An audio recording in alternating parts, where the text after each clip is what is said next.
What's up, guys? It is Carly here bringing you your Tuesday review on body bags, and today I'm going to be talking about a movie from the 80s, and that is Waxwork from the year 1988. And Waxwork is one of the 80s classics, I guess you can say. I've definitely heard people talk about this, maybe not as much as other movies, but either way, it's a pretty popular film that I just had never gone around to seeing. The title and just cover and plot never really appealed to me for some reason, but JP actually got me this a while ago. I think this was around Christmas time, and I just hadn't gotten around to it, so I decided to finally give it a watch. And yeah, the plot here is you're following this group of teenagers, and they are invited to go to this wax museum one night, and they go and they're having a good time, and then the exhibits in the museum start to come to life and kind of pull them into their world, and they become the victims of these exhibits. And then the next day, two characters are missing, and the remaining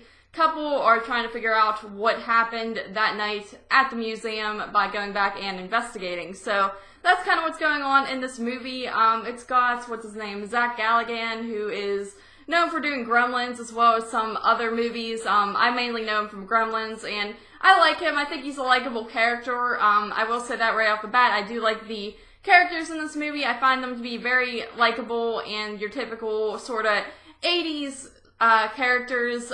This movie kind of starts off as your basic fun 80s movie, and then it sort of just turns into a little bit of wackiness, which I'm not overly a huge fan of, to be honest. I didn't really love the plot of this film with these creatures coming to life, or these museum people, like, you have like a vampire and werewolf coming to life and attacking them and stuff like that. And I'm not overly big on the whole fantasy realm of things, but with that being said, I found it to be watchable. I was interested throughout. I didn't get bored by it. I thought it was a very fun movie. Is it one that I would really go back to? Probably not a whole lot, if I'm being completely honest, but I am curious to check out part 2, so it's not like it completely was something that I would avoid in the future. I found it to be a very fun movie with good characters and decent story and decent effects going on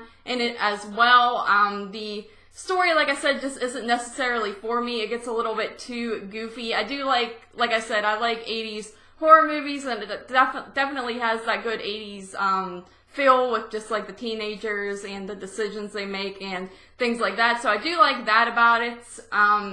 Overall, I think it is a pretty fun story. Once again, not one that I would probably rewatch a whole lot, but I would give it a few more chances. I'm not saying I would completely just throw it in the collection and never pick it up again. And like I said, I do want to check out part 2, which I will, and we'll see if I feel the same way or any better about that. I don't really hear a whole lot I hear people talk about these films, but I don't really hear necessarily opinions or anything like that. I've never heard any podcasts or anything talk about them, so I'm not really sure if part 2's any better or any worse or anything like that. So yeah, but for Waxwork, I give it a solid 7 out of 10. It's a pretty fun watch if you have not checked it out, and it goes at a decent pace. So 7 out of 10 for Waxwork. Thank you guys for joining me for my Tuesday review, and as always, I will see you next week.